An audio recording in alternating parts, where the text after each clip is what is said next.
Então, se eu for falar de crenças e traumas, assim, como que eu posso ressignificar, aprimorar, perdoar, mudar uma crença do passado que às vezes é algo que me impede de crescer, dar o próximo Isso é passo, legal. ganhar mais dinheiro, por exemplo?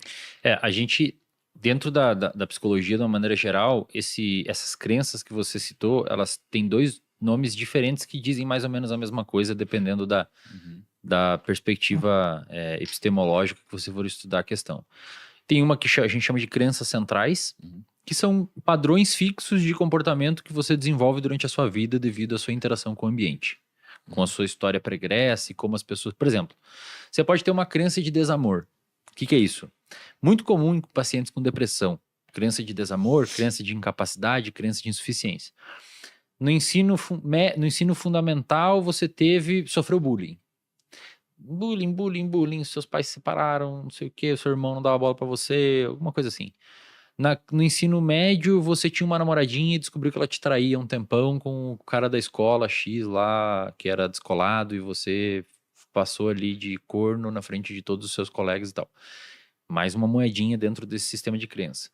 Na faculdade você não tinha muitas pessoas para conviver, e aí você vai criando pilares, camadas sedimentares de experiências que vão formando a sua visão de mundo e forma como se fosse uma lente pela qual você enxerga o mundo. Se você pegar, por exemplo, falar em público.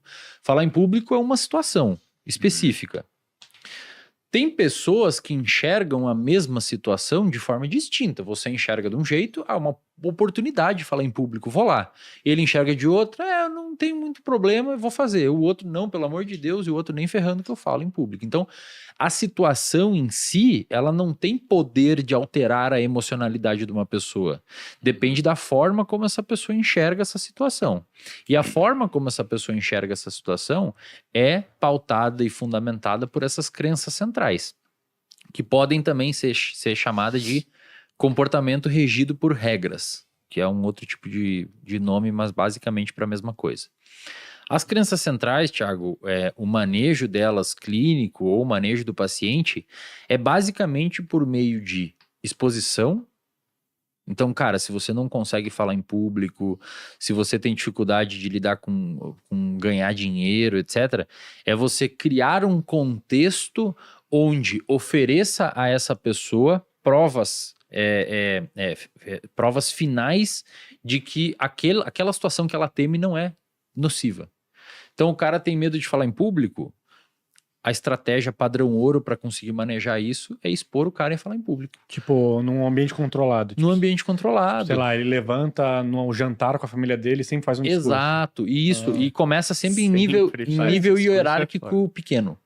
Por exemplo, eu já tratei paciente com fobia social grave que não conseguia falar com um colega de trabalho no elevador, assim, era realmente... A gente começou com dar bom dia pro porteiro, cara. A partir de agora, todo dia você vai dar bom dia pro porteiro.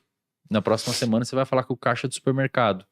E assim a pessoa foi se expondo, foi vendo que aquilo ali não tem problema nenhum e que a associação que ela estava fazendo entre o pânico de falar em público e como se fosse um problema muito sério, ela é uma associação que não tem fundamento nenhum, só existisse medo na cabeça dela. É como se a gente limpasse as lentes do paciente, permitindo com que ele enxergasse o mundo de uma forma mais fidedigna.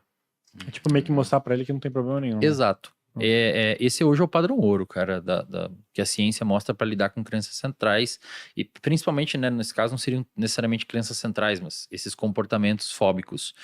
Crenças, cara, a forma que a pessoa se enxerga, eu não sou amado, as pessoas são melhor que eu não consigo, eu sou inferior, eu sou insuficiente, envolve um trabalho bastante difícil, porque normalmente essas crenças são muito rígidas. Como elas são formadas durante a história do indivíduo, é muito difícil você convencer ele que ele não é aquilo. O indivíduo ele fica se esgueirando e encontrando situações, fazendo um cherry picking que justifica a insuficiência dele. Por exemplo, você tira 10 em 3 provas, em uma você tira 9 e fala, viu? Sou burro. Não sou bom o suficiente. E ele esquece que tirou 10 nas outras e fica entrando em cima daquele 9 que ele tirou. Então, é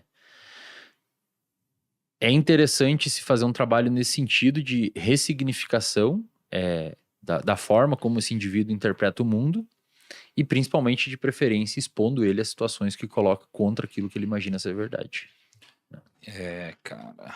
Mas é difícil, cara, assim. É difícil. Alguns pacientes são bem resistentes e não mudam, cara, mesmo sendo, por exemplo, um empresário de sucesso. Às vezes o cara é um puta empresário. Eu já atendi muito, né? Eu atendi atleta olímpico, jogador de futebol e não sei o quê. E os caramba quatro no topo do mundo e se acham uns merda muitas vezes. E por que você acha que o cara não consegue mudar isso, mesmo tendo um acompanhamento profissional e sendo um cara tão performático em outras Ele áreas? consegue lidar com aquilo, mas não consegue mexer. E muitas vezes, eu já falei pra vários, tá? E aí a galera da psicologia às vezes me desce o pau quando eu falo isso. Eu falo, cara, muitas vezes você nem precisa mexer nisso nele. Porque foi o que fez ele estar lá. Uhum. Tem um cara que se acha incapaz e se acha um péssimo sujeito no sentido de performance, e como mecanismo compensatório faz ele ter disciplina pra treinar mais, porque ele quer ser um cara bom. Aí você tira essa sensação dele de se achar não tão bom o suficiente, às vezes ele relaxa e procrastina o treino. Então, às vezes, aquela sensação ruim foi o que levou ele a chegar lá. Só que aí, claro, quando ele chega lá, ele fala, bom, agora eu já cheguei onde eu não quero mais essa sensação ruim. E eu falo, beleza, cara, a gente vai trabalhar isso. Primeiro, vai ser muito difícil você tirar isso de você. Você vai aprender a conviver com isso e não tirar isso de você. E você tem que entender que isso pode ter tido uma função significativa na sua vida para fazer você chegar onde você tá. Sim. Os medos são excelentes motivadores.